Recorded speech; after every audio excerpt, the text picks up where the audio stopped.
क्षण नाही मधी, कै ऐसा पात्र होईन लाभासी, नेनो ऋषिकेशी तुष्टई.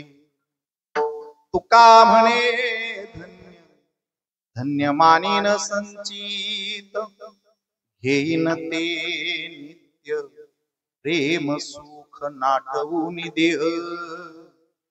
पायाचे चिंतन अवसान ते क्षण नाही मधी. सरळ बसा, हात जोडा, डोळे बंद करून पांडुरंगाचं ध्यान. ओम नमो जियाद्या वेद प्रति पाद्या, जय जय स्वसंवेद्या आत्मरूपा आत्मरूपा. थोडं समीड कमी करा. आत्मरूपा देवा तुची गणेशो, सकलार्थमती प्रकाशो. मने निवृत्ती दासो, अवधारी. गुरुर ब्रह्मा गुरुर्विष्णू गुरुर्देव महेश्वरः. गुरु साक्षात परब्रह्म, तस्मै श्री गुरुवे नमः. पांडुरंगा करू प्रथम नमन, पांडुरंगा करू प्रथम नमन. पांडुरंगा करू प्रथम नमन, पांडुरंगा करू प्रथम नमन. दुसरे चरण संतांचे, दुसरे चरण संतांचे. त्यांच्या कृपादाने कथेचा विस्तार, हो त्यांच्या कृपादाने कथेचा विस्तार. ओम नमो ज्ञानेश्वरा करुणा करा दयाळा, तुमचा अनुग्रह लाभलो पावन झालो चराचरी. शरण शरण हनुमंता तुम्हाला रामदूता काय भक्तीच्या बटा, बटा भया सुबटा सुबटा दावाव्या सुबटा. कै ऐशी दशा येईन माझ्या अंगा, चित्त पांडुरंगा झुरत असे. नाठवणे देह पायाचे चिंतन, अवसान ते क्षण नाही मधी. एक क्षण वायानं घालवता जोरात टाळी वाजून सगळे जण भजन करा. विठ्ठल विठ्ठल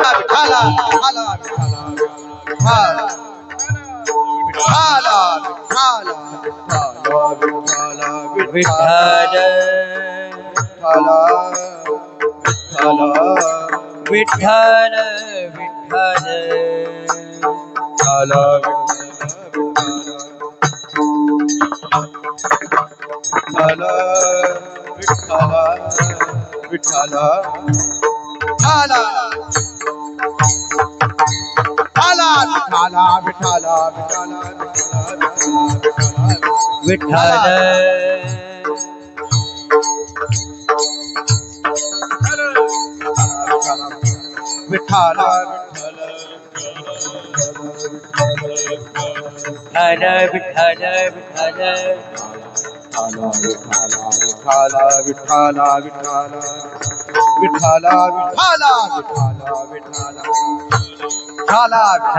विठ्ठल विठ्ठल विठ्ठल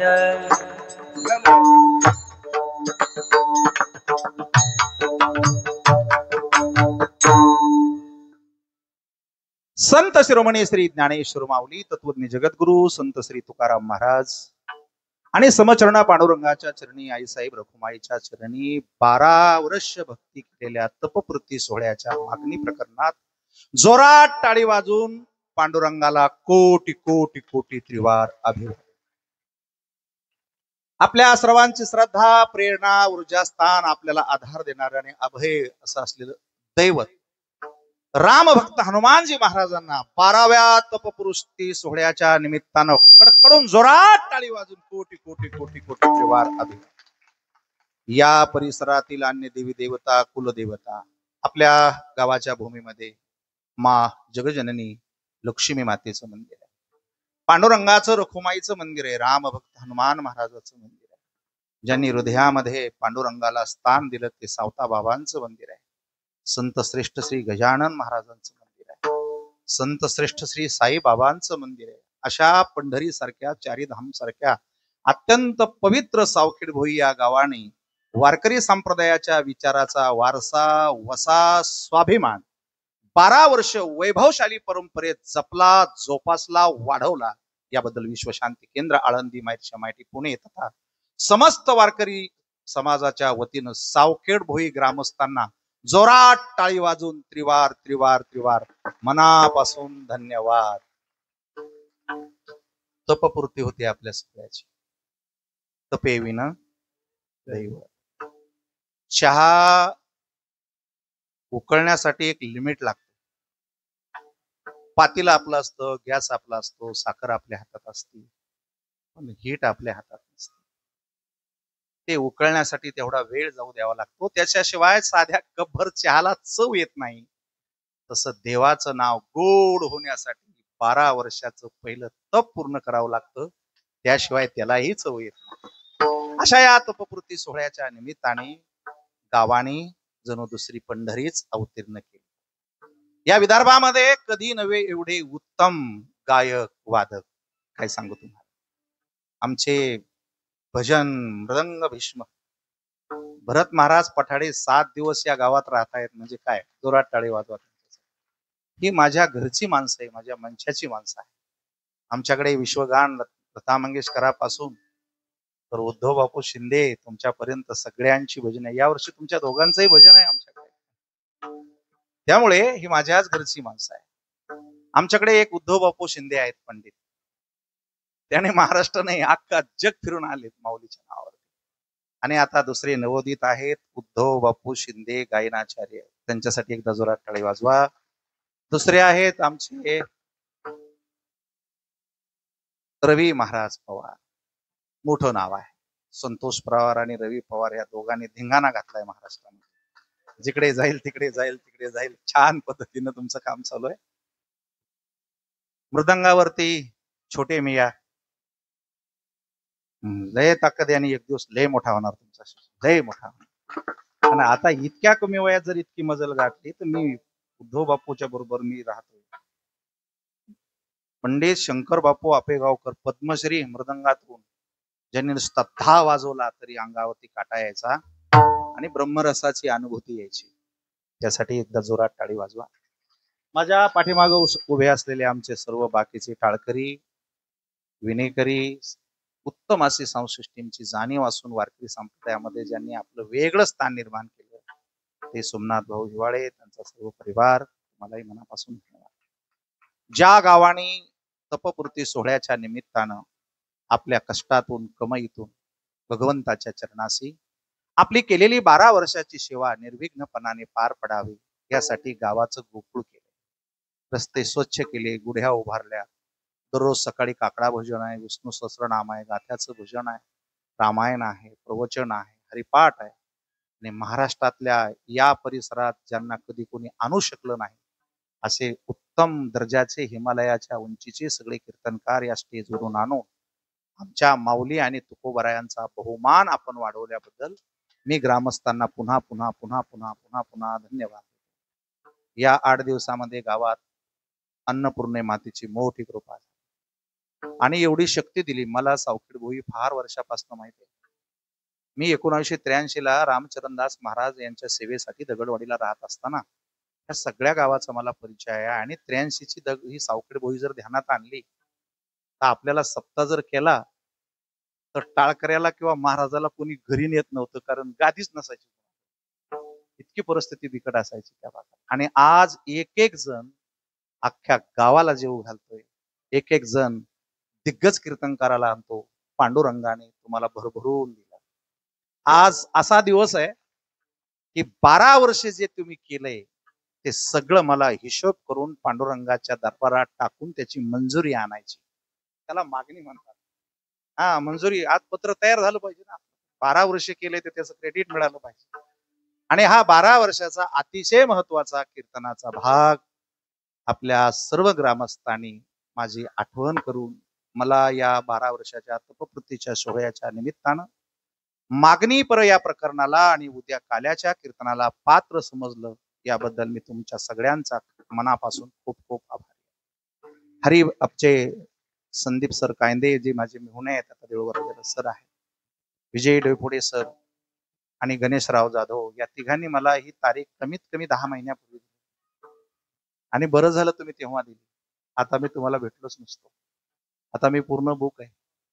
2026ला 2000 जानेवारी भेटणार नाही तुम्हाला, फेब्रुवारी भेटणार नाही, मार्च भेटणार नाही, एप्रिल भेटणार नाही, नोव्हेंबरही नाही, डिसेंबरही.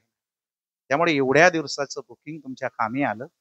आणि आज ज्यांच्यामुळे मी तुमच्या सर्वांच्या समोर उभा राहू शकलो, ज्यांची मोठी श्रद्धा आहे वारकरी संप्रदायावरती, ते आदरणीय काय नाव काय याचं, अशोकराव आनंदराव जाधव. खूप स्वागत केलं, मन भरून आलं. मी जेव्हा घरामध्ये जात होतो तेव्हा ते माझं स्वागत नव्हतं. हा हार माझा नसतो, हे कीर्तनही माझं नसतं. तुम्ही 12 वर्ष जी सेवा केली ती माझ्या मार्फत पांडुरंगाकडे जात असते. तुम्ही मला सांग कशी काय जात असते? अरे बाबा, कोणाच्याही खात्यातून कोणाच्याही खात्यात पैसे असं बटन टाकलं की जात असते. त्याला मोबाईल मध्ये फोन पे घ्यावा लागतो आणि माझ्या गळ्यात हार पडला आणि पांडुरंगाकडे गेला की त्याला पुण्य पे घ्यावा लागतो. तो पुण्य पे अशोकराव तुम्ही घेतला. अलग लक्षात ते ऍप तुम्ही घेतलंय, ज्यामुळे आज इथली सगळी सेवा पांडुरंगाकडे सादर होणार आहे. त्यामुळे कोण पानेगावकर महाराज हे डोक्यातून काढून टाका. 12 वर्ष झालेत आपल्याला. आता कोणती गोष्ट जर 12 वर्षाने एका रस्त्याने गेला माणूस, तो त्या पडितात सुद्धा रस्ता तयार होतो. 12 वर्षे जुन्या काळामध्ये मोटारी नसायच्या, त्या कण्यावरून असे ते दोर असायचे, काय म्हणायचे त्याला, मोठ नाडा. तर त्या लाकडाला सुद्धा खड्डे पडायचे. मग 12 वर्ष ज्या रस्त्यावर चालले तुम्ही, त्याचे मला स्पष्ट रस्ते दिसायला पाहिजेत. तर मी पांडुरंगाकडे तुमचं बरं करण्याचं आज मागणार आहे. त्यासाठी माझी नजर लक्षात ठेवा. पहिल्यांदा मांड्या घालून बसा. 12 वर्षे एवढे पैसे खर्च केले ना, अजून मांड्या घालायचं जर डबल सांगावं लागत असन तर कार्यक्रम डब्यात जाऊ शकतो. तोंड बंद ठेवू नका, कारण तुमची जेवणाची इतकी सुंदर सोय झालेली आहे. मंडपामध्ये गारवारा आहे, उत्तम साऊंड सिस्टीम आणि इतक्या दर्जाचे कलाकार असल्यामुळं निद्रामाय तुम्हाला प्रसन्न होऊ शकते. जास्त जेवल्यामुळं झोप येऊ नये म्हणून जोरात टाळी वाजवा, तोंड भजन सुरू ठेवा. एक क्षण सुद्धा वाया घालू नका. 12 वर्ष ज्या पंक्ती घेतल्यात, फराळाचं केले, रांगोळी काढल्यात, भंडारा केलाय, अन्नदान केले, पोहे केले, झाडून काढले, वर्गणी दिली, त्या सगळ्याचं बेनिफिट या वर्षी मिळणार आहे. त्याला एक तपपूर्ती असं म्हणतात. असं एकदम जमत नसतं कोणाला. असं काल आला माळ घातली दुसऱ्या दिवशी प्रसन्न झाला असं नाही होत. त्याला घासावं लागतंय. काय करावं लागतंय त्याला? आज सगळा महाराष्ट्र जरी तुमच्या मागे लागत असला तरी जीवाचं रान करावं लागले. आणि भरत महाराजाला अंगाला अंग आलं नाही की महाराज इतकी वर्ष, आताशी ढेरी सुटायला लागली. परी घरात आली मग ढेरी आली. अलग लक्षामध्ये त्याला घासावं लागतं खूप. आणि हे बघा, भांडे घासले ना की ते जसे चमकून निघते, तसं आजचं कीर्तन ऐकलं ना दैवच उजळून निघणार आहे. फक्त तुम्ही माझ्याशी कनेक्ट राहा. जर का इकडं तिकडं पाहिलं ना, गडबड होऊ शकते तुमच्यावाले. आणि आज ज्याचा तोटा झाला त्याला पुढच्या 12 वर्षापर्यंत मेळ बसणार नाही. त्यामुळे आपापली हजेरी नीट लावा. हजेरी लावा, काम करू अथवा न करू, पण हजेरी लावली की काय येतंय? पेमेंट येते. त्याच्यामुळे हजार हजार हजार हजार 12 वर्षाचा हे तपपूर्ती सोहळा असल्यामुळे मला पांडुरंगाकडे तुमच्यासाठी काही मागणं मागायचंय. आणि ते वैज्ञानिक मागणं मागायचंय. कारण कीर्तन करत असताना मी ज्या मंचावरून बोलत असतो तो विश्वातला सगळ्यात मोठा मंच आहे. जगातल्या सगळ्या विश्वाला दिशा देण्याचं काम संतांचे विचार करत असतात. आणि मी त्या मंचाचा पाईक असल्यामुळं कुण्या एखाद्या माणसाला, कुण्या एखाद्या बाईला, कुण्या एखाद्या समाजाला, कुण्या एखाद्या जातीला किंवा कुण्या एखाद्या देशाला बोलत नाही आम्ही. तो मानव म्हणून जो कोणी जन्माला आलाय त्याच्या कर्तव्याची त्याला जाणीव करून देणं आणि त्याचे बेनिफिट त्याला पूर्ण 100% कसे मिळतील यासाठी आजचं कीर्तन तुम्ही कानाने ऐकायचं नाही. मनाने ऐकायचं, मनाने. हा, कानाचा काही तुमचे भरोसा राहिला नाही. ते नाणीचा पाईप पाणी जाऊन जाऊन जसा चोपडा होतो का, तसं तुमचे टीव्ही बी सुरू आहे, टिंगल बी सुरू आहे, मोबाईल बी सुरू आहे, फेसबुक बी सुरू आहे, व्हॉट्सअप बी सुरू आहे, इंस्टाग्राम बी सुरू आहे, कीर्तन ऐकणं बी सुरू आहे, निंदा बी सुरू आहे, चाभऱ्या गोष्टी बी सुरू आहे, देशमत्सर आहे. त्यामुळे तुमच्या कानाची काही गॅरंटी नाही असतो. कानाचे बटन बंद करा, मनाचा दरवाजा उघडा आणि बघा, आज जर तुमची लिंक लागली, पांडुरंगाची शपथ, पुढच्या 1000 जन्मात तुम्हाला कुणाच्या पुढे हात पसरू देणार नाही. इतकी ताकद वारकरी संप्रदायाच्या एका अभंगाची असते. हे चिंतन तुकोबारायांच्या हृदयाची स्पंदन आहे. या समाजाकडे पाहत असताना महाराजांनी असा विचार केला की याला वेद कळत नाही. अरे, वेदाचं पुस्तक सुद्धा डोळ्याने यांच्या पडलं नाही. तुम्ही आता इतके जरी शिकलात, मला खरंच सांगा बरं, वेदाचं पुस्तक तुम्ही डोळ्याने तरी पाहिलंय का? नाही ना पाहिलं. 6 शास्त्र आपण ऐकतो, कधी डोळ्यानं पाहिले ते पुस्तक कसे आहेत? बाइंडिंग तरी लक्षात आली का त्याची? नाही आलं. आपण पुराण सांगतो, नाही आपल्याला माहिती. मग आपल्याला कोण खरं सांगणार? अरे, ज्याला कळतंय ना, तो समाजाचं रक्त पित असतो, त्याला फसवत असतो. म्हणून वास्तवामध्ये तुकोबाराय बोलत असतात. त्याचे 3 प्रकार सांगून मी पुढे जातो. ऐका. एक पहिला प्रकार असतो तो भावनेचा असतो. कशाचा असतो? इमोशनल फ्रीडम सिस्टीम असं म्हणतात त्याला. लोकांना पहिल्यांदा भावनेवर आणणे, पट्ट्यावरती आणणे, हळूहळू. आता या मंडपामध्ये भावना काम करते. त्यामुळे कोणी जरी असला माळकरी, बिन माळकरी, तर त्याचं बी अंग हलतय, डुलतय. देवाचं नाव न घेणारा बी विठ्ठल विठ्ठल करतो. कारण वातावरण कशाचं आहे?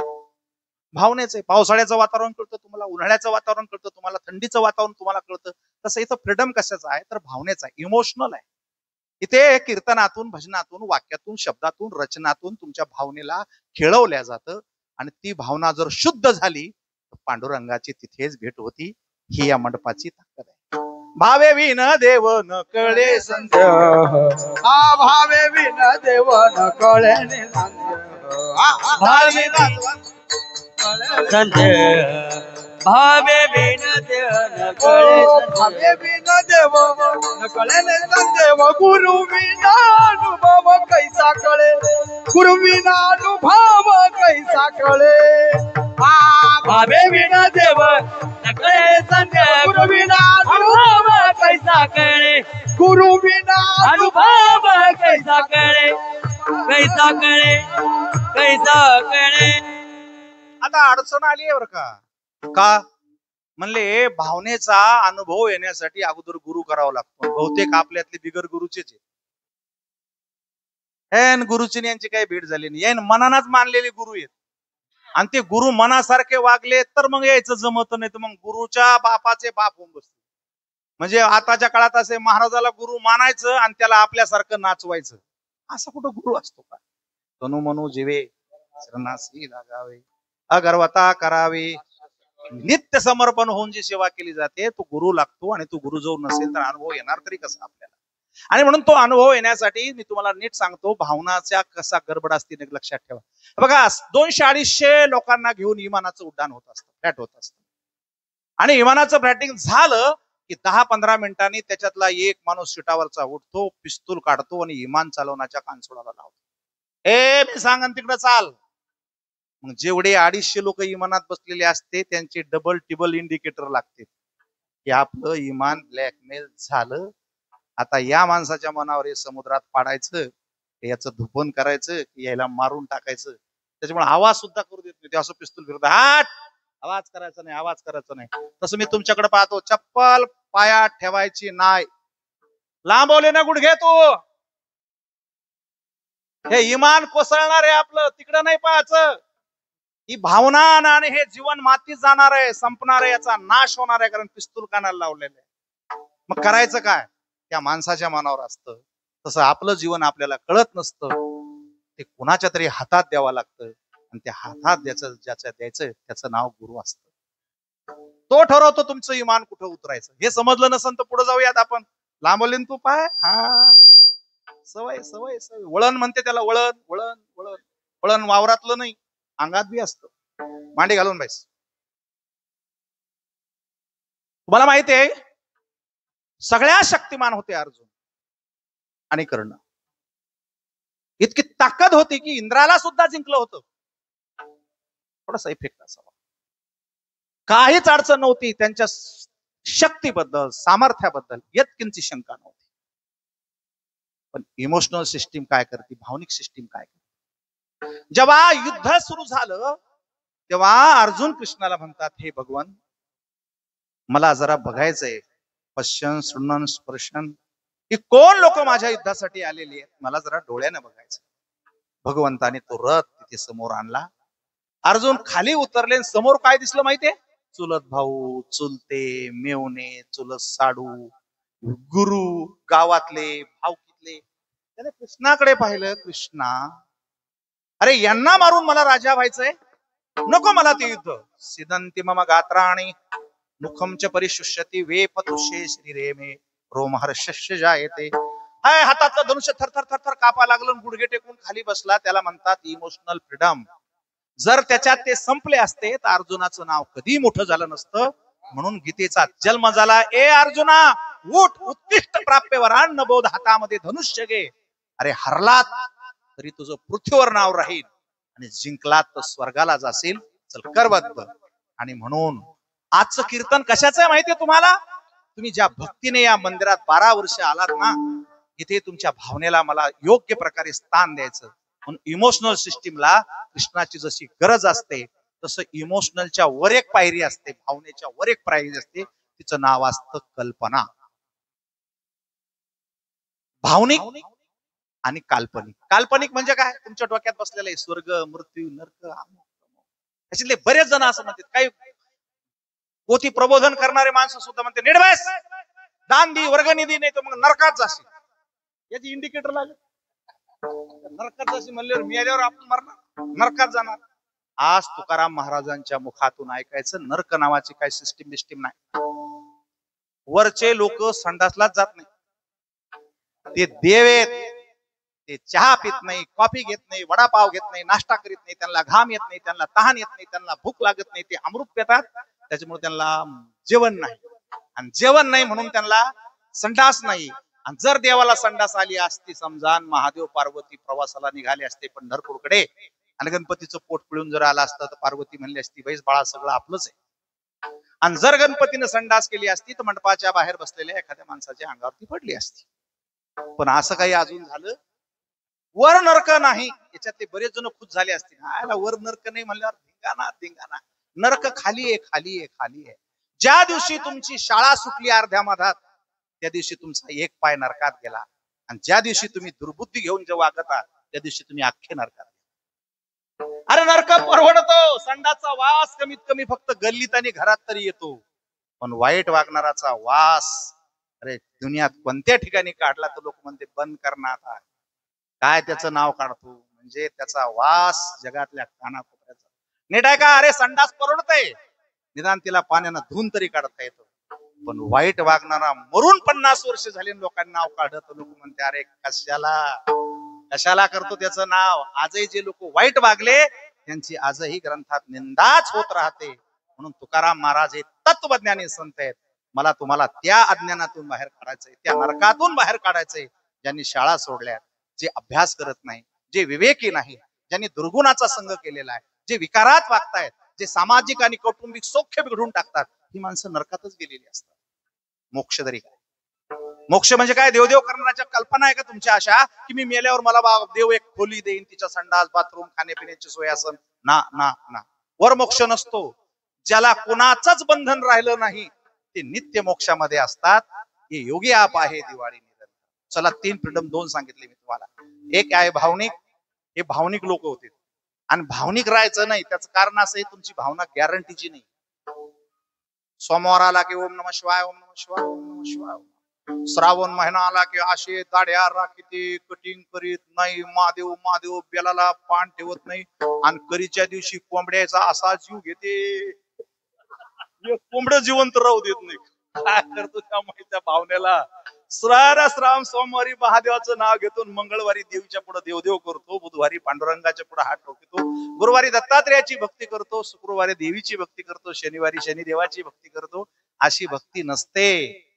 अरे साध्या बायाकडे पहा तुम्ही, ज्याचं नाव घेऊन ज्याच्या पाठीमाग चालली ती आयुष्यात दुसऱ्याचं नाव एकदाही घेऊ शकत नाही.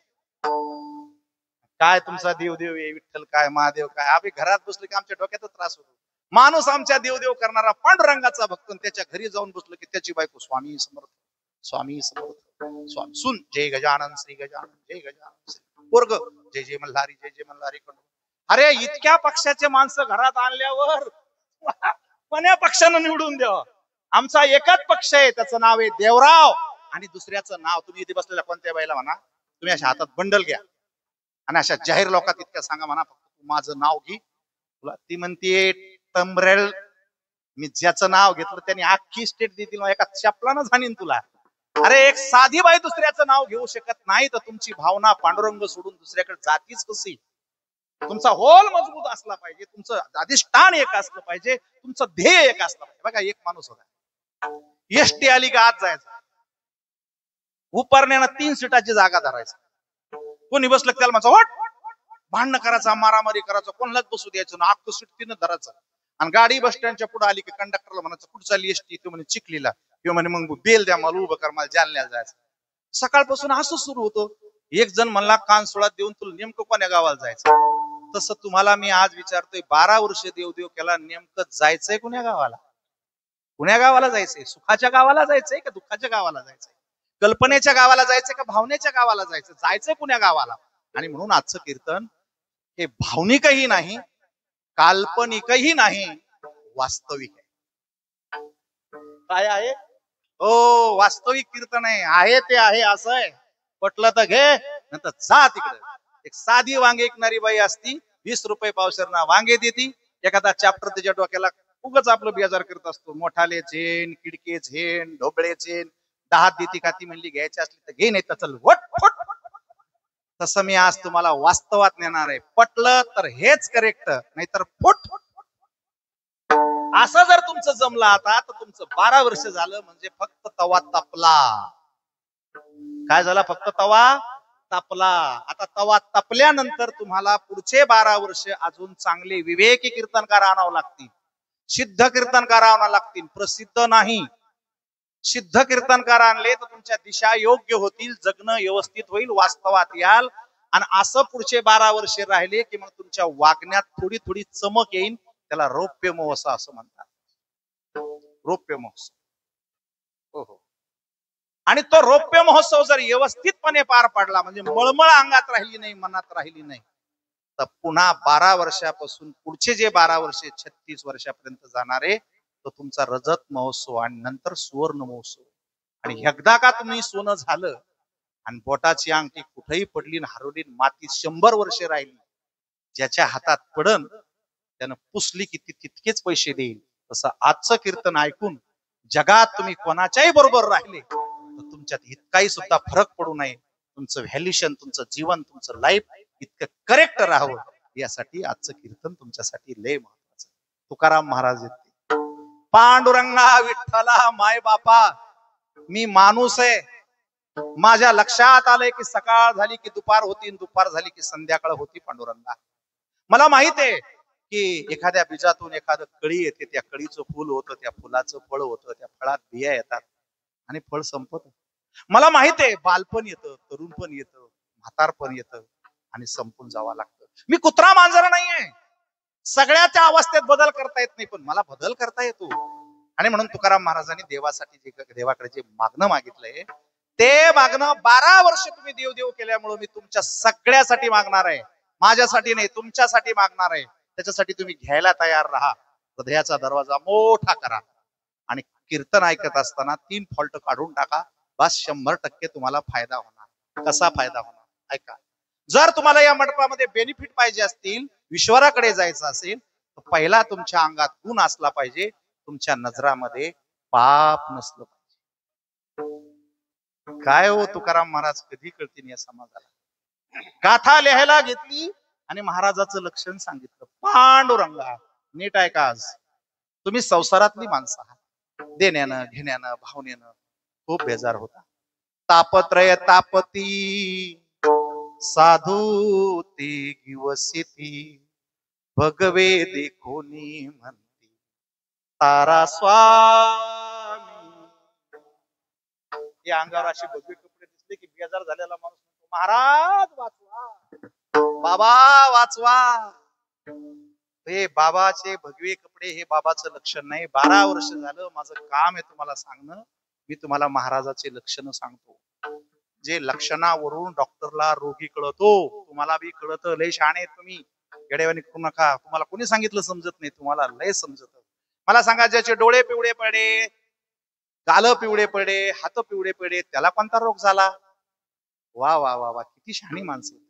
मग त्याला जसा डॉक्टर कावीळ सांगतो तसं नीट ऐका. आजपासून महाराजाचे कोणते लक्षण असतात? महाराजाचे एकच लक्षण असतं, ज्याच्या नजरात कधी पाप येत नाही, हा देवाच्या लायकीचा माणूस होतो. कोणाच्या लायकीचा? इथं बऱ्याच जणाला उलट्या मळमळ काहीतरी सुरू झाला समजा, आपल्या डोळ्यात लय गडबड आहे. तुमची नजर कोणाकडे सुखासुखी पडतच नाही. एक तर त्याची टिंगल करायची, नाही तर मग त्याची निंदा करायची, नाही तर मग त्याची हरासमेंट करायची, नाही तर मग त्याला लफड्यात गुतवायचं, नाही तर मग त्याच्यावर काहीतरी करायचं. म्हणून गडबडीत गडबडीत गडबडीत गडबडीत सगळ्यात मोठा फॉल्ट आहे तुमचं पहिलंच बटन खराब आहे. अरे कोणी नुसते चांगले कपडे घातले तर तुमचं लगट पंड. अरे काय माणसं आहे तुम्ही, त्याला घालू दे ना चांगले कपडे, तू त्याच्यापेक्षा चांगले घाल. पण विशेष करून बायाचं तर लयच बेकार असतं. एखादी का चांगली साडीची दिसली की लगे बाकीचं लगे असं करून तिच्याकडे का, अरे कशाला? त्याला नजराचा फॉल्ट म्हणतात, फॉल्ट. नजरा ज्याच्या फॉल्ट आला त्याला माणूस सोडा, बाई सोडा, पण त्याला महाराज जरी केलं तर तो मठात गडबडी करतो. दिंडीत नेला तर दिंडीत गडबडी करतो, साधू केला तर तिथं पण गडबडी करतो, आणि जगा सोडा तर अख्ख्या जगाची वाट लावतो. म्हणून आजपासून माझ्या पुढे बसलेल्या बांधवांनो, महाराजाचं शेंडी, दाढी, भगवे कपडे, कडावा, माळा, गंध असं काहीच लक्षण नसतं. देवाकडे जाण्याचं एकच लक्षण असतं, ज्याच्या नजरात कधी पाप येत नाही, देव त्याचं माप हातामध्ये घेत असतो. लय मोठा फॉल्ट तुम्हालाच माहिती आहे. आजपासून कोणाला जळ जाऊ नका, सोडून द्या, ते तुमच्या नजरातच फॉल्ट. कळलं का तुम्हाला आजपासून? आणि मी नाही म्हणत, मारतीन लोक मला. समचरण दृष्टी, काय समचरण? समचरण म्हणजे काय? ज्याच्या नजरात कधी पाप येत नाही, तो पांडुरंगाचा. देव त्याच्याकडे येतो, देव त्याचे काम ऐकतो. तुमच्या नजरा जर चांगल्या नाही, अरे लोकांच्या नजरा इतक्या बिघडलेल्या आहे. अरे काय इतका मोठा सप्ताह चालू आहे तरी एखादी चप्पल चोरीला जाती. का जाती चोरीला? त्याची चोरीला, त्याची माय चोरती, त्याचा बाप चोरता, त्याची आजी चोरती, त्याची खानदान चोरती, ज्याची नजरच नासलेली आहे. अरे तुम्ही हे महिला बसल्या ना पुढं, हे तर माणसं तपासायचा नंबर 1 मशीन आहे. माणूस असा बोलायला लागला आणि तिनं का पदर घेतला की असं समजायचं पुढचं डिफॉल्ट आहे. त्या नजरात लगेच कळत, सांभाळून बोलायचं, नीट बोलायचं. ती लगेच सांगत असते माणसाची काय चांगली नाही. नजर चांगली. नजराचे 9000 गाणेच आहे. नजरे मिली एक आंख मारुत, नयन मिले, डोळ्याचे गाणे. नयन मिले, सुरी कशान होती? पोरगी कशान पटती? पोरग कशान पटत? नयन मिले उसके बाद दिल खिले, नजर का प्रोग्राम. उसके बाद प्यार हुआ, उसके बाद तेरी मेरी शादी होगी, लोग देंगे मुबारकबाद. ते गडबडे गडबड डोळ्या. मग ज्याच्या नजरात पाप आहे तो पांडुरंगाला काय या मंडपात पण चालत नाही. त्यामुळे आपली नजर चांगली करा पाहिजे. मी कोणत्याच माणसाला उठून देऊ शकत नाही या नजरात, कोणत्या माणसाला नाव ठेवू शकत नाही. ब्राह्मण, क्षत्रिय, वैश्य, शूद्र, चांडाळा हे अधिकार, बाळे नारी नर आधी करून वेशा आहे. माझ्या मंडपात जसे तुम्ही सज्जन म्हणून बसलात का, तशी पाप्यातली पापी वेशा सुद्धा बसू शकते, आणि तिला उद्धार करून पांडुरंगाकडे जाण्याचा अधिकार या मंडपात दिलाय. म्हणून ही भक्ती सर्वात श्रेष्ठ भक्ती आहे, जी नजरात पाप आणत नाही. चला, कळलं का महाराजाचे काय लक्षण आहे? आहात येड्यावून करी जाऊ नका, कोणाच्या मागे लागू नका. बंडल मारीन, फशीन तुम्हाला, गडबड करीन, तुमचं काहीतरी लुटीन. ती महाराजच नसतो. जितका माल, जितका कागद बोगस, तितका माल बोगस असतो. तुम्ही चिप्सचे पुढे पहा, असे रंगीलेले असे भारी असते टमाटे बटाटे, हात पाहिलं तर फक्त 2-3च असते. तसं ज्याच्याकडे काही अक्कल नसते का, ते इतका नटतो, इतका नटतो. तुम्ही पहा, जिला एकही भाजी चांगली येत नाही, तिचे नटणं इतकं दिवसभर असतो. गडबडीला अंत नाही, कामाचा पत्ता नाही, ना नीट चहा येत, ना नीट भाजी जमत, ना नीट पोळ्या जमत. पण पाहायला गेलं की नटण्यातच जातं सगळं. तिकडे पाहायचं नाही, महाराजाकडे पाहायचं. आता महाराजाचं दुसरं काय लक्षण आहे तर ऐका. ज्याच्या पोटात कधी भेद येत नाही. हे बघा, पाप इथं राहतं, पाप इथं, आणि भेद इथं राहतो. मी असे पंत्या माणसं जर बोला ना, त्याला मागचा आठवतो. ते म्हणतो याच्या आजन माझ्या आजाला काढून दिलो, म्हणजे त्याच्या पोटात इतक्या दिवसाचं पाप कुठं असतं? पोटात असतो. ते ग्रामपंचायतचे मेंबर ते रातभर बोंबलत बसते त्या माणसाकडे. पोटा पुढे घे, तुला मदत करतो, असं करतो, तस करतो. 4 वाजता पाठ म्हणतो, मग राहू तुझ्या भरोशावर. ते म्हणतो मग मी सांगतो फोन करून. म्हणजे त्याच्या पोटातलं आपल्याला कळत. काही काही माणसाला मेल्यावर लोक चर्चा करते, मेला पण पोटातलं सांगितलं नाही. म्हणजे भेद पोटात असतो, आणि पाप नजरात असतं, आणि लोभ मनात असतो. अलग लक्षामध्ये हे 3 महाराजाचे लक्षण आहे. लोभ, अरे ज्याला देवाशिवाय जगाची आशाच नाही, तो नंबर 1 चा साधू असतो, नंबर 1 चा साधू. चला, मी तुम्हाला महाराजांची लक्षणं सांगितली, देव भेटण्याची लक्षणं सांगितली. ज्याच्या नजरात पाप नाही, ज्याच्या पोटात भेद नाही, आणि ज्याच्या मनात कोणाची आशा नाही, त्याची काय परिस्थिती असते? चित्ते नाही आस, चित्ते नाही आस, चित्ते नाही आस,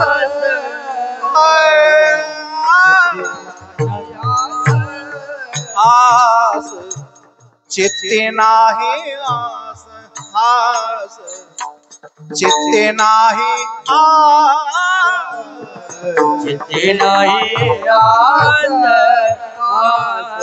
चित्ते नाही आस, त्याचा पांडुरंग दास, त्याचा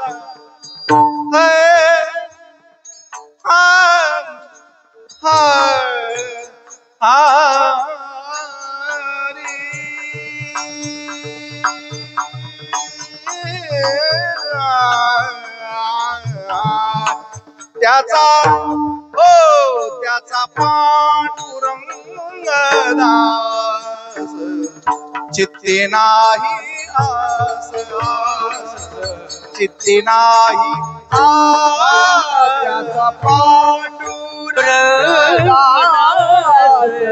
त्याचा पांडुरंग दास, चित्ते नाही आस, आस, चित्ते नाही आस, चित्ते नाही सजन हो. अरे 12 वर्ष देव देव घेऊन माझ्या समोर बसलात. आजपासून पांडुरंगाशिवाय कोणाची आशा धरायची नाही. लेकरा बाळाची नाही, पोटच्याची नाही, पाटच्याची नाही, लोकांची नाही, पब्लिकची तर एकदा पण नाही. का? अरे आशा असली तर दुःख होतं ना. आशा दुःखाचं मूळ आहे. मला तुमच्याकडून काही उकळायचं असेल तर मी तुम्हाला फोन करीन, मिस कॉल मारीन, रात्री मारीन, दिवसा मारीन, चहा पाजीन, काहीतरी म्हणून करा, मला काहीतरी घ्यायचं तुमच्याकडे. मला म्हणजे आशाच नाही तर मग मिस कॉल मारतो कशाला? मी मस्क्या मारतो कशाला? आणि आशाची गंमत पहा अशी, तुमची का ओळख झाली आणि तुम्ही का त्याला चहा पाजला की त्याला असं वाटतं यांनी कॉफी केली पाहिजे. तुम्ही का त्याला कॉफी पाजली की त्याची डिग्री दुधाकडे झाली. तुम्ही का त्याला दूध पाजलं की तो म्हणतो यांनी आपल्याला जेवण घातलं. तुम्ही का त्याला जेवू घातलं की तो दुसऱ्या बारच्यांना तुमच्याकडे उसने पैसे मागवतो. आणि तुम्ही का त्याला 10 वेळा दिले आणि एकदा नाही म्हणले की तुमच्या बापाचा बाप तुमच्या इतका जगात वाईट कोणी नाही. म्हणून आजपासून सांगतो, 12 वर्ष भक्ती केली ना, जगाची देवाची केली ना, अरे नवऱ्याच्या संग आला तर आयुष्यभर त्याला चिंता पडती. या मंडपात बसल्यावर पांडुरंगाला चिंता पडती. तो झाडूनही काढतो, तो स्वयंपाकही करतो, तो शेतीही खुरपितो. अरे तो सगळं करतो, फक्त तुम्ही त्याच्यासारखे व्हायला पाहिजेत. म्हणून तुकाराम महाराज देवाकडे गेले. देवाने असं खाली पाहायचं, महाराज काही मागत नाही, देवा काय मागणार, संसारातलं काय मागणार, आणि संसारातलं काय माझ्या बरोबर येणार. जरा टेस्ट करूयात का? 12 वर्ष झाली तर. संसारात कोणीच कुणाचं नसतं पांडुरंगा, म्हणायचं असतं. या भरल्या मायेत आणि संसारात फक्त गोड गोड दिसतं. खरी वेळ आल्यावर आपलं कोणी नसतं. करायची टेस्ट तुम्हाला? इकडे बघा, माझ्या डाव्या हाताला, माझ्या उजव्या हाताला, माझ्या समोर खूप शहाणी आणि शिकलेली माणसं बसले. ही ज्ञानी लोक आहे, यांना सगळं समजतं. मी खूप लहान आहे. माझ्यापेक्षा हजारो लोकांची कीर्तनं ऐकलेली आहेत. किती हुशार आहात. महिलाही सुद्धा खूप जणांची कीर्तन ऐकलेली आहे. आपण थोडस टेस्ट करतो. माणसाचा नक्की जीव कोणात असतो?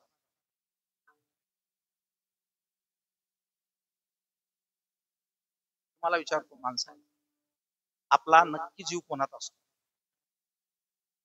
कोणातच नाही का तुमचा जीव? तुमचा जीव कोणात?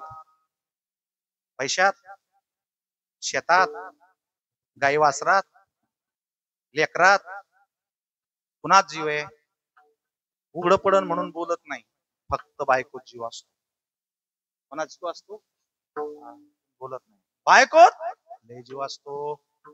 तिना जर नुसते डोळे वाटारले तर घालीन लोटांगण बंदी नचन डोळ्यान पाहि. बायकोत जीव असतो. हो.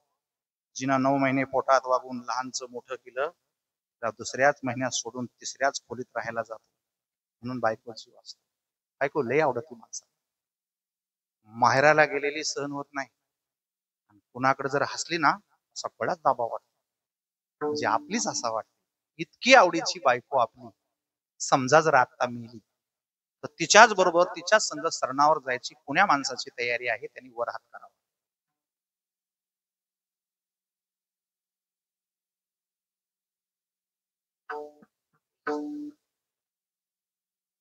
कॅमेरा सगळीकडे फिरवा, स्टेजवरती फिरवा. आपली बायको जर मिली आवडती तर तिच्याच बरोबर जायची कुणाची तयारी आहे? गाणे कसे म्हणतात? दिल दिया है, मग देखेंगे ना जान कशी देते. कोणता माणूस बायकोसाठी मरायला तयार आहे त्याने वर हात करा. तुमचा नाही कार्यक्रम, तुम्हाला बायकाच नाही अजून, गप्प बसा. पुन्हा पोरी राहिल्या नाही, भेटते का नाही त्याची गॅरंटी नाही. एकाही माणसानं बायको बरोबर जाण्याची या मंडपात तयारी दाखवली. हे सत्य आहे का असत्य? सत्य आहे, खरं आहे. की माणसं दिसतात गोड, पण खरी वेळ आल्यावर कोणताच माणूस बायको बरोबर जाण्यासाठी तयार झाला नाही. असं पुढं बहुसंख्येनं बसलेल्या माझ्या सगळ्या माई बहिणीनं दोन्ही डोळे उघडे करून नीट पाहिलं का? उघडा डोळे, बघा नीट. तुमच्यासाठी कोणीही मरायला तयार. येड्यावानी करू नका. मग मस्तरा पोटभर खा, कोणी कोणासाठी मरत नाही. आता माणसाला जाऊ द्या, माणसाने वर हात केलाच नाही. ज्याचं सगळं झालं होतं म्हाताऱ्याचं, त्याला काय अडचण होती?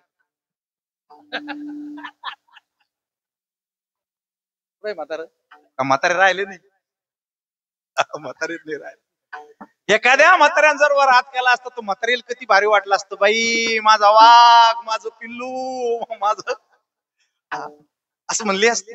पण मेलं म्हातार, मरायला टेकलं पण काही वर हात केला. जाऊ द्या. देखिए संसार कंटिन्यू असं, याला संसार म्हणतात आणि ऐकता त्याला परमार्थ म्हणतात. फरक पहा दोघीचा कसा आहे. चला, लबाड माणसं नाही कुणासाठी मरायला तयार. पण माझ्या समोर बसलेल्या सगळ्या जणीला माझं विनंती नाही, विचारणं आहे की लय नवऱ्यात जीव असतो तुमचा, लय येडेवानी करता माय. त्या वडाला दोरे बांधू बांधू बांधू बांधू बेजार करता. मला 7 जन्म येऊच पाहिजे. कशाला येऊ? वर हात करीत नाही. एका जन्मात वर हात करीत नाही, तुम्ही त्याला 100 जन्म मागता. मग तुमचा असतो पती परमेश्वर. पती कोण असतो? परमेश्वर. मग तुमचा परमेश्वरच गेला तर तुमच्यातली कोणती परमेश्वरा बरोबर जायला आत्ता तयार आहे? तिने वर हात करावा. देखिए संसार. एका बाईनीवर हात केला नाही, एका माणसावर हात केला नाही. मी करू का? मी केला असता, पण माझी बायको नाही तो पायाला. एकाही माणसानं एका बाईनावर हात केला नाही. संतान याला काय म्हणलं माहितीये तुम्हाला? लटका व्यवहार. सर्व हा संसार वाया येर झार हरिवीन वाया येर झार हरिवीन वाया येर झार हरिवीन हरिविन लटिका व्यवहार सर्व हा संसार वाया येर झार हरिवीण वाया येर झार हरिवीण वाया येर झार हरिवीण हरिवीण येर झालं हरिवीण. अरे बापू पगडे पक्के म्हणा सगळे जण वाया येर झार हरिवीन ज्याच्यासाठी आयुष्य द्यायचं तो मरायला तयार नाही जिच्यासाठी जगायचं तो मरायला तयार नाही मग हरी शिवाय आपलं कोणीच नाही अंतकाळी कोणी नाही बा सांगा ते मग हे माणसं पाहुणे रावळे कशाला पाहिजेत हा पाहिजेत आजारी पडलं की पैसे देतेत उचलून गाडीत टाकीत येत आलं का लक्षात बॉडी येऊस तर सरपण गोळा करतेत जाळीत येत आपल्याला म्हणून पाहिजे माणसं कशाला पाहिजे मग माणसं कशाचे माहिती तुम्हाला सांगू आज एका शब्दात जन हे सुखाचे दिल्या घेतल्याचे जन हे सुखाचे दिल्या घेतल्या जन हे सुखाचे दिल्या घेतल्याचे जन हे सुखाचे दिल्या घेतल्याचे जन हे सुखाचे दिल्या घेतल्याचे जन हे सुखाचे दिल्या घेतल्याचे जन हे सुखाचे दिल्या घेतल्याचे जन हे सुखाचे दिल्या घेतल्याचे अंतकाळीचे नाही कोणी अंतकाळीचे नाही कोणी जन हे सुखाचे दिल्या घेतल्याचे जन हे सुखाचे दिल्या घेतल्याचे दिल्या घेतल्याचे दिल्या घेतल्याचे दिल्या घेतल्याचे. अरे पखवाजाचा आवाज नाही वाढविला तर माणसाचा चेहरा पडतो दिल्या घेत चाल नाही दिली तर चेहरा पडतो नाव नाही घेतलं तर म्हणतो महाराजाला पुन्हा आपल्या गावात येऊ द्यायचं नाही चेहरा पडतो म्हणजे आपल्यावरती सगळे परिणाम वाईट असल्यामुळे देवाशिवाय तुमचा कोणी उद्धार करू शकणार नाही माणसं लबाड आहे मग आता करायचं काय देवासारखं व्हायचं देव अविनाशी आहे देवाला मरण नाही देव सर्वत्र आहे आनंद स्वरूप आहे दर्शनाला गेल्याबरोबर तुकाराम महाराज म्हणले पांडुरंगा तू अविनाशी आहे तू सर्वत्र भरलेला आहे जिकडे पाहिल तिकडे तूच आहे तूच आहे तूच आहे मी मरणार आहे मग एक काम कर ना मला तुझ्यासारखं कर मला तुझ्यासारखं कर तुकाराम महाराज हुशार होते त्यांना माहित होतं की जग असं कोणी कोणाला मानित नाही या जगाची सिस्टीम आहे का माझ्याकडनं आज लोक तुम्हाला असं कधीच मानणार नाही जशी जशी तुमची लायकी तयार होईल जशी जशी तुमची अवस्था तयार होईल तशी तशी लोक नियती देव आणि ईश्वर तुमची आपोआप व्यवस्था करत असतो म्हणून 12 वर्ष झाली कुणाच्या माग लागू नका देवानी माग लागा अशी भजनाने अवस्था तयार करा अवस्था तयार झाली की व्यवस्था आपोआप लागत असते बघा ना तुम्ही सगळेजण इथं आलात खर्च करताय पण माझ्यासाठी स्पेशल असं नाही स्पेशल माईक आहे टाळकरी गाणारे वाजवणारे का बरं माझी कीर्तनकाराची अवस्था आहे म्हणून माझी जेवणाची खाण्यापिण्याची दक्षिणाची सगळ्याची काय करण्यात आली पिऊन आलो असतो तर करू का प्रॅक्टिस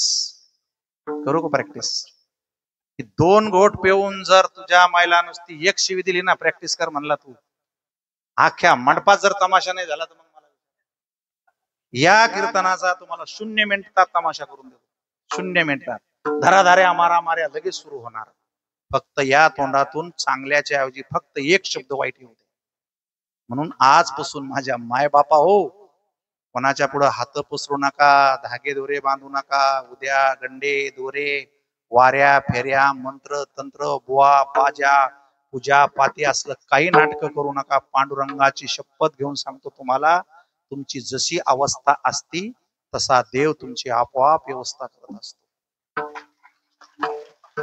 तुम्ही होते ना माईच्या पोटात, तुम्ही माईच्या पोटात होते, बाई रोजच जेवती पण दूध तयार होत नाही. पण तुम्ही पोटातून आल्याबरोबर तुमच्या दुधाची सोय करण्यात आली. का भजन करत नाही माझ्या देवाचं? का भजन करत नाही? ती चपाती बापही खातो, ती चपाती माय पण खाते, ती चपाती एरवी खाते पण दूध तयार होत नाही. बाळा दुधा कोण करीते उत्पत्ती. अरे तुझ्यासाठी किती सोय केली. तुमची सोय माहितीये तुम्हाला? तुमच्यासाठी पृथ्वी तयार केली. ना मिळू दे तुम्हाला गाडी आणि विमान, पण ज्याच्यावरती राहावं लागतं, ज्याचं खावं लागतं, ज्या मातीत जावं लागतं, तिची व्यवस्था माझ्या पांडुरंगानं केली. तुम्ही मात्र गुंठ्या गुंठ्याचे प्लाट विकून माणसं बेजार करायला. काय तुमची अवस्था वाईट. ज्या आकाशात तुम्हाला राहायचंय ते सगळ्यासाठी फुकट आहे. जो श्वास घ्यायचा आहे तो फुकट आहे. अरे हा श्वास जर नुसता डिस्टर्ब झाला आणि आयसीयू मधून श्वास घ्यायचं काम पडलं तर एका तासाला 7,000 रुपये भरावं लागतात. जन्म झाल्यापासून माझा फुकटचा श्वास घेतायत, टाळी वाजून त्याचं भजन करा बेईमान माणसाव. अरे गर्भात लोक मरते रोज, 7व्या महिन्यात, 8व्या महिन्यात, पहिल्या महिन्यात, दुसऱ्या महिन्यात, काही डिलिव्हरीत मरते, काही डिलिव्हरी झाल्यावर मरते, काही अपघातात मरते, काही घातात मरते, काही कोरोनात मरते, रोज माणसं मरतेत. तुम्ही लय मस्तीत राहा, कारण तुम्ही अजून गेला नाही. हीच मस्त गोष्ट आहे. मस्त आहे. सगळ्यात आनंदाची गोष्ट काय आहे तर मी जिवंत आहे. मी मेलो, माझ्या अंगठ्याला, कपड्याला, नावाला, गाडीला, घोडीला, लाडीला काही अर्थ. मी जिवंत ही माझी गोष्ट आहे. आणि जिवंत कोणाच मुळे नाही, मी फक्त पांडुरंगामुळे जिवंत आहे. मी त्याच्यामुळे जिवंत आहे. म्हणून माझे सगळे मुलं, माझ्या पुढे बसलेल्या सगळ्या मुली आजपासून रोज शाळेत जायचं. 5,000 बाऱ्या ढोरावानी आग उजळणी एबीसीडी म्हणत राहायची. 5,000 बाऱ्या जर 300 पर्यंत उजळणी म्हणली तर तुमचं डोकं कॅम्प्युटर होतं. 1.5 ते 2 लाखाचा सीए होऊन बसाल तुम्ही. नाकात बोट घालून गुडघेवर करू नको. त्याच्या पाठीत बुक्का घाल, त्याला सांग रोज शाळेत जाय. जशी ज्याची अवस्था तशी त्याची काय होती व्यवस्था. व्यवस्था घर बांधायच्या, बंगले घ्यायचे असतील, अरे माझ्या एक वर्ग कलेक्टर करा सावखेड बोईतलं माझं ऐकून. आपला सप्ताह पुढच्या वर्षी जेव्हा होईल ना 25 वर्षाचा, 10 एकरवर मंडप टाकीन कलेक्टर. हे तर येतीनच, पण अजित कडकडे काकड्याला राहते. तुमच्या सगळ्याच्या खाली डबल गाद्या राहतील. अल्कलाईन वॉटर पाणी प्यायला भेटेल. 300 रुपये 400 रुपये बिस्लरी 1 लिटर. खायला पकवान न मिळतं. आणि काय याची बेजारी करता पठडे महाराज. वर्ग कलेक्टर झालं आणि तुम्ही इतका पकवाज वाजवला आणि शेजारी जर तुमच्या कलेक्टर बसला, पैसे मोजित नसतं साहेब ते. त्याचं फक्त आतून मन डुललं की अख्खच बंडल काढित 2-4 लाखाचं देऊन टाकीत आहे. आता हे माझ्या शेजारी बसलेले दक्षिणा द्यायच्या ऐवजी का पायावरचीच कृष्णा महाराज हे पैसे द्यायचा अंदाज नाही.